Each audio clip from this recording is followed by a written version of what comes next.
Hi കൂട്ടുകാരെ, പുതിയൊരു വീഡിയോയിലേക്ക് എല്ലാവർക്കും സ്വാഗതം. വിനയനെ കാണിച്ചും കൊണ്ടാണ് ഈ എപ്പിസോഡ് തുടങ്ങുന്നത് കേട്ടോ. വിനയൻ്റെ കുഞ്ഞുങ്ങൾ വിനയനെ തന്നെ ഭ്രാന്ത് പിടിക്കുന്ന അവസ്ഥയിൽ എത്തിയിരിക്കുകയാണ്.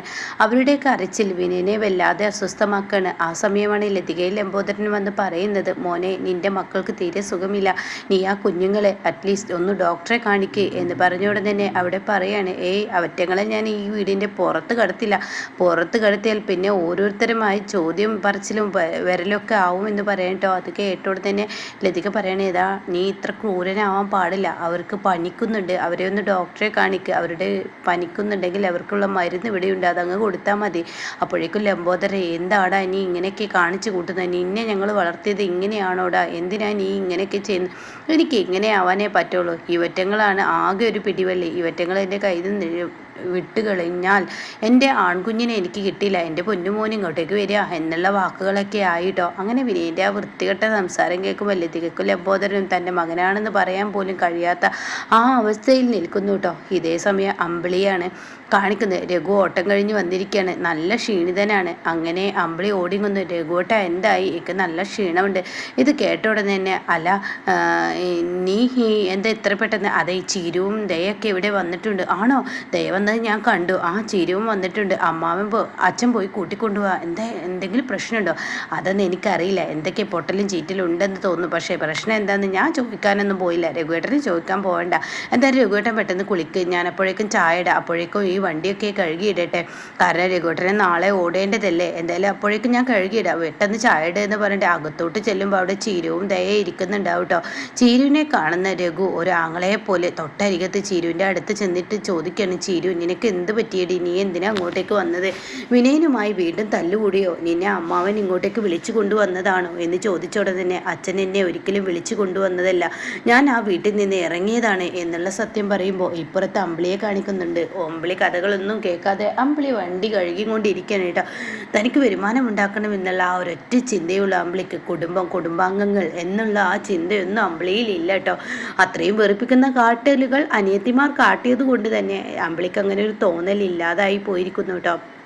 ഇതേ സമയം അമ്പിളി പറയുന്നുണ്ട്, രഘുവേട്ട അവരുടെ പ്രശ്നങ്ങളിലൊന്നും നിങ്ങൾ ഇടപെടാൻ നിൽക്കണ്ട, നമുക്ക് നമ്മുടെ ജീവിതം കുറച്ച് സമയമുള്ളൂ, അത് പെട്ടെന്ന് നമുക്ക് നേടിയെടുക്കണം എന്നുള്ള ആ വാക്കും പറഞ്ഞിട്ടാണ് കേട്ടോ രഘുവിനെ കടത്തി വിടുന്നത്. അങ്ങനെ ചീരു കാര്യങ്ങളൊക്കെ പറയാണ്, ഞാൻ ആ വീട്ടിൽ നിന്ന് ഇറങ്ങിയതും മരിക്കാൻ ഇറങ്ങിയപ്പോൾ സത്യനേന്ദ്രനും വന്ന് തന്നെ രക്ഷിച്ചതും, പിന്നീട് അനുവിൻ്റെ വീട്ടിൽ പോയതും, പിന്നീട് തൻ്റെ കുട്ടിയെ എടുക്കാൻ വേണ്ടി വീട്ടിൽ പോയപ്പോൾ മാഷിനോടും എന്നോടൊക്കെ അയാൾ പെട്രോൾ ഒഴിച്ചൊരു ഭ്രാന്തൻ്റെ പോലെ കാണിച്ചതൊക്കെ കേട്ട് രഘു ആകെ ഞെട്ടിപ്പോവാണ് കേട്ടോ.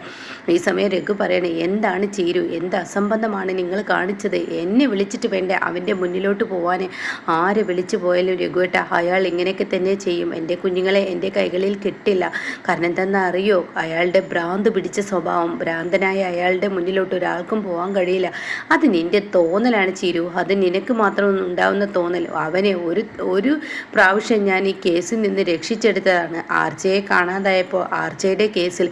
എന്താ രഘുവേട്ട പറഞ്ഞത്, അതെ ആർച്ചയുടെ കേസിൽ അവനെ രക്ഷിച്ചത് ഞാനാണ്, ആർച്ചയെ കാണാതായതിൻ്റെ പിന്നിൽ അവനാണ് എന്ന് പറയുമ്പോഴേക്കും രഘുവിനോട് ചീരു മുഖമൊക്കെ മാറി ആകെ ഭ്രാന്ത് പിടിച്ചതുപോലെ രഘുവിനോട് ചോദിക്കാൻ, എന്താ രഘുവേട്ട പറഞ്ഞത്, ആർച്ചയെ അവനാണോ അപ്പോൾ കൊണ്ടുപോയത്, അയാളാണോ എൻ്റെ കുഞ്ഞിനെ കൊണ്ടുപോയത് എന്ന ചോദ്യങ്ങളൊക്കെ ആയിട്ടോ. അത് കേട്ട ഉടൻ തന്നെ അമ്പിളിയെ കൂട്ടേക്ക് കയറി വരാൻ, രഘുവേട്ട എന്ത് ഇവിടെ തന്നെ നിൽക്കുന്നത്, വന്ന പാടെ കുളിച്ചില്ലേ.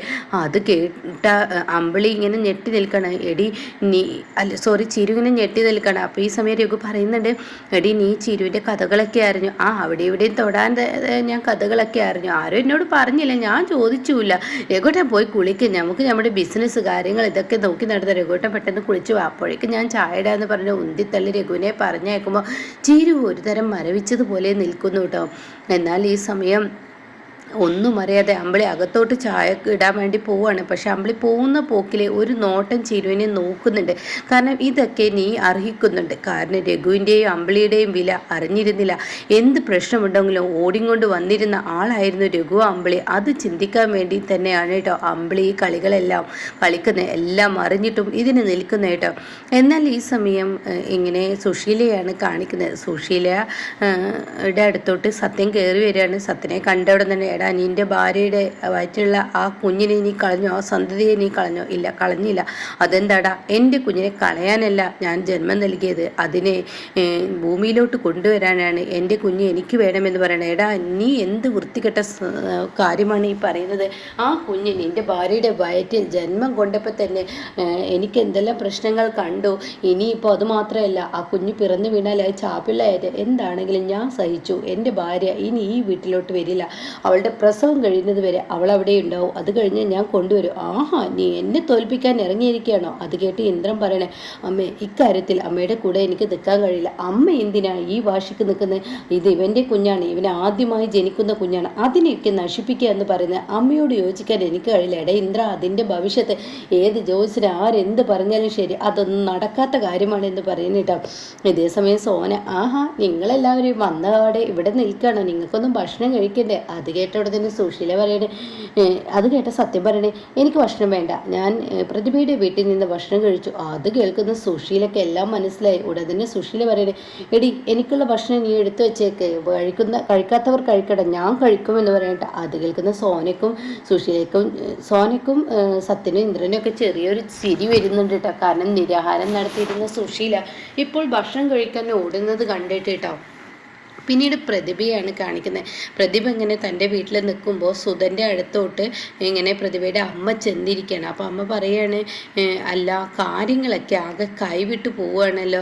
ആ സുശീല ഇനിയിപ്പോൾ ഇങ്ങനെയൊക്കെ കളി തുടങ്ങിക്കഴിഞ്ഞാൽ തീർച്ചയായും അത് പ്രശ്നമല്ലോ. നിങ്ങൾ എന്തിനാ ഈ സുശീലയെ കുറിച്ചുള്ള കാര്യങ്ങൾ നിങ്ങളുടെ മകളോട് പറയാൻ പോയത്? അതുകൊണ്ടല്ലേ ഇങ്ങനെയൊക്കെ വന്നത് എന്ന് പറയുന്നുണ്ട് കേട്ടോ. ആ സമയം ഇത് കേട്ട ഉടൻ തന്നെ അത് അത്ര അങ്ങ് സുഖിക്കില്ല കേട്ടോ. ഇങ്ങനെ ഇവിടെ സുധന്. അപ്പോൾ സുധൻ പറയണേ, എൻ്റെ മകളെ തൊട്ട് അവൾ കളിച്ച സുശീലയുടെ ലാസ്റ്റ് കളിയായിരിക്കും. വേണ്ട വേണ്ട എന്ന് കരുതി ഞാൻ പല പ്രാവശ്യം വേണ്ടെന്ന് കരുതി ഞാൻ അവളുടെ മുന്നിൽ പല സത്യങ്ങൾ എനിക്ക് അറിഞ്ഞിട്ടും ഞാനത് പുറത്തിടാത്തത് വേണ്ടെന്ന് കരുതി. എൻ്റെ മകളോട് കളിച്ച സുശീലയുടെ ലാസ്റ്റ് തോണ്ടലായിരിക്കും എന്ന് പറയുമ്പോൾ പ്രതിഭ അങ്ങോട്ട് ഓടി വന്നിട്ട്, അച്ഛൻ പറയുന്ന സംഭാഷണം ഞാൻ കേട്ടു, എന്താണ് അച്ഛൻ ഉദ്ദേശിച്ചത്? എന്താണ് സുശീലക്കെതിരെ അച്ഛൻ്റെ അടുത്തുള്ള തുറപ്പിച്ചിട്ട് അതൊന്ന് പറയോ? അത് കേട്ടിട്ട് തന്നെ, എടി ഞാൻ എൻ്റെ അമ്മയോട് പെട്ടെന്നുള്ള ദേഷ്യം അങ്ങനെയൊന്നും പറയേണ്ട അച്ഛ, എന്ത് സത്യമാണെങ്കിലും പറ. അവർക്ക് അവരുടെ നേർക്ക് ഒരാളും ആയുധം എടുക്കാത്തത് കൊണ്ടാണ് അവർ വീണ്ടും ആളുകളെ ഇങ്ങനെ ദ്രോഹിക്കുന്നത്. അതിനൊരു അടപ്പ് വീഴണമെങ്കിൽ അവരുടെ നേർക്ക് ആയുധം എടുക്കണം. അത് കേട്ട് സുധൻ പറയടി മോളെ, അത് നീ വിചാരിക്കുന്നത് പോലെയൊന്നും സുശീലയുടെ അടുത്തോട്ട് ചെല്ലാൻ പറ്റില്ല. അച്ഛന് കഴിയില്ലെങ്കിൽ എനിക്ക് കഴിയും. അവർ പലതും പറയുമ്പോൾ ഞാൻ നിശബ്ദനായി പോകുന്നത് എൻ്റെ അടുത്ത് തെളിവുകളില്ലാത്തത് കൊണ്ടാണ്. അച്ഛൻ്റെ കയ്യിൽ വല്ല തെളിവുകളുണ്ടോ? ഉണ്ടെങ്കിൽ ഇങ്ങത്താ, ഞാൻ അവരെ പൂട്ടേണ്ടതുപോലെ പൂട്ടും എന്നൊക്കെ പ്രതിഭ പറഞ്ഞു ഉടനെ സുധൻ പറയണേ, എടി മോളെ, അവരെ നീ വിചാരിക്കുന്നത് പോലെ ഒന്നും പൂട്ടാൻ കഴിയില്ല. എന്തായാലും നീ ഇപ്പോൾ പ്രസവം കഴിയുന്നത് വരെ നിൽക്കുക. അതിനിടയ്ക്ക് അവർ വല്ലതും ചെയ്യുകയാണെങ്കിൽ അച്ഛൻ എന്തെങ്കിലും തെളിവുകളുമായി വരാം എന്നൊക്കെ ഇങ്ങനെ പറയുന്നിട്ടോ. എന്തായാലും നീ പോയിട്ട് ഒരു ഷർട്ട് എടുത്ത് വെച്ച് ഞാനൊന്ന് കുളിക്കട്ടെ, എനിക്കൊന്ന് പുറത്ത് തരണമെന്ന് പറഞ്ഞിട്ട് പ്രതിഭയുടെ മുന്നിൽ നിന്ന് മനഃപൂർവ്വം അങ്ങ് ഒഴിവാണ് കേട്ടോ. പിന്നീടാണെങ്കിലോ ഇങ്ങനെ ഇന്ദ്രനെയും ദാസിനെയാണ് കാണിക്കുന്നത്. അവർ പഞ്ചരത്നത്തിലോട്ട് വന്നുകൊണ്ടിരിക്കുകയാണ്. ആ സമയം മാഷ് ഇങ്ങനെ നട റോഡിലൂടെ ഇങ്ങനെ നടന്നു പോകുന്നുണ്ട്. അപ്പോൾ മാഷിനെ കണ്ടിട്ട് തന്നെ വണ്ടി ഒരു സൈഡിലോട്ട് ആക്കുകയാണ്. അപ്പോൾ ഇന്ദ്ര, അച്ഛനെ കാണാനാണ് ഞങ്ങൾ വന്നത്. എന്തായാലും എന്നിങ്ങനെ മാഷ് ദേഷ്യത്തോടു കൂടി ചോദിക്കുന്നുണ്ട്. അപ്പോൾ ദാസ് പറയണേ, അണ്ണന് എന്നോട് ദേഷ്യമുണ്ടെന്ന് കരുതുന്നത് കാരണം അണ്ണൻ എത്ര തവണ അവിടെ വന്നു, എന്നിട്ട് എന്നെ ഒന്ന് കാണാനൊന്നും അണ്ണൻ എത്തിയില്ല എന്നൊക്കെ പറയാനായിട്ട്. അത് കേൾക്കുന്ന മാഷ് പറയും, എനിക്ക് ആരോടും ദേഷ്യമൊന്നും പരിഭവമൊന്നും ഇല്ല. എന്നിട്ട് എന്തിനാണോ വന്നതെന്ന് വീണ്ടും ചോദിക്കുമ്പോൾ ഇന്ദ്രൻ പറയണേ, അനുപമയുടെ കയ്യിൽ ഞങ്ങൾ ചെക്ക് കൊണ്ടുകൊടുക്കാൻ പോയപ്പോൾ അനുപമ പറഞ്ഞ അച്ഛൻ്റെ കയ്യിൽ ഏൽപ്പിക്കാൻ 25 ലക്ഷം രൂപ, അതിൻ്റെ ചെക്കാണ് ഇതെന്ന് പറഞ്ഞ ഉടനെ മാഷ് പറയണേ, എൻ്റെ കയ്യിൽ ആരും ഒന്നും ഏൽപ്പിക്കണ്ട, അല്ല ഇത് രഘുവിനും അമ്പിളിക്കും ബിസിനസ് ചെയ്യാനുള്ള പണമായിരുന്നു എന്ന് പറഞ്ഞ ഉടനെ പറയണേ, ഞാൻ ആരുടെയും മധ്യസ്ഥ പണി ഇനി ചെയ്യുന്നില്ല. അതെന്താ അണ്ണ ഇങ്ങനെയൊക്കെ സംസാരിക്കുന്ന? അണ്ണൻ മക്കൾക്ക് വേണ്ടി മാത്രം ജീവിച്ച ഒരാളല്ലേ, ഇപ്പോഴെന്താ അങ്ങനെ വേണ്ടെന്ന് വെച്ചത്? എനിക്ക് എല്ലാം കൊണ്ടും മടുത്തു. അതുകൊണ്ട് ഞാൻ ഈ പണം അവർക്ക് കൊണ്ടുകൊടുത്താലും രഘു അമ്പിളിയും മേടിക്കില്ല. അതുകൊണ്ട് നിങ്ങൾ തന്നെ നേരിട്ട് കൊണ്ടുകൊടുക്കായിരിക്കും ഏറ്റവും നല്ലത്. അതാണ് എനിക്കും തോന്നിയ നല്ല കാര്യം. നിങ്ങൾ കൊണ്ടുകൊടുത്തോളൂ. അപ്പോൾ രഘു അമ്പിളി മേടിക്കുന്നെങ്കിൽ മേടിക്കട്ടെ, ഞാൻ കൊണ്ടുകൊടുത്താൽ അമ്പിളി അതിന് സമ്മതിക്കില്ല എന്നൊക്കെ ഇങ്ങനെ പറയാൻ കേട്ടോ.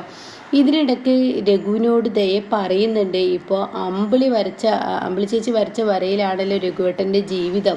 അതുകൊണ്ട് തന്നെ എൻ്റെ ചിരിച്ചേച്ചി ഇവരോട് കഥ ഒന്നും പറഞ്ഞിട്ട് കാര്യമില്ല. ഒരിക്കലും ഇവർ ഈ ചിരിച്ചേച്ചിയെ രക്ഷിക്കാൻ വരില്ല രഘുവേട്ട എന്നൊക്കെ പറയുമ്പോൾ, എടി നീ വായി തോന്നുന്നത് വിളിച്ചു പറയരുത്. മറ്റുള്ളവർ മറ്റുള്ളവരോട് നീ പറയുന്നത് പോലെ എന്നോട് പറയാൻ നിന്ന വിവരം അറിയുമെന്ന് ദയോടും പറയുന്നുണ്ട് കേട്ടോ. ഇതിനിടയ്ക്ക് ഇന്ദ്രൻ പറയുന്നുണ്ട്, സത്യ നീ എടുത്ത തീരുമാനം നന്നായി എന്ന് പറയുമ്പോൾ, എൻ്റെ ഇന്ദ്രേട്ടൻ ചെയ്തതുപോലെ അനുചേച്ചിയും കുഞ്ഞിനെയും പെരുവഴിയിലോട്ട് ഇറക്കിയതുപോലെ ഞാൻ ഒരിക്കലും ഇറക്കില്ലേ. എൻ്റെ കുഞ്ഞ് എന്ന് എനിക്ക് എൻ്റെ കുഞ്ഞാണ്. അപ്പം എൻ്റെ കുഞ്ഞിൻ്റെ സേഫ് ആലോചിച്ച് അവിടെയാണ് നിൽക്കേണ്ടതെങ്കിൽ അവിടെ നിൽക്കട്ടെ എന്ന് ഇന്ദ്രൻ്റെ മുഖത്തടിച്ച് സത്യന് ആ വാക്കും പറയുന്നുണ്ട് കേട്ടോ.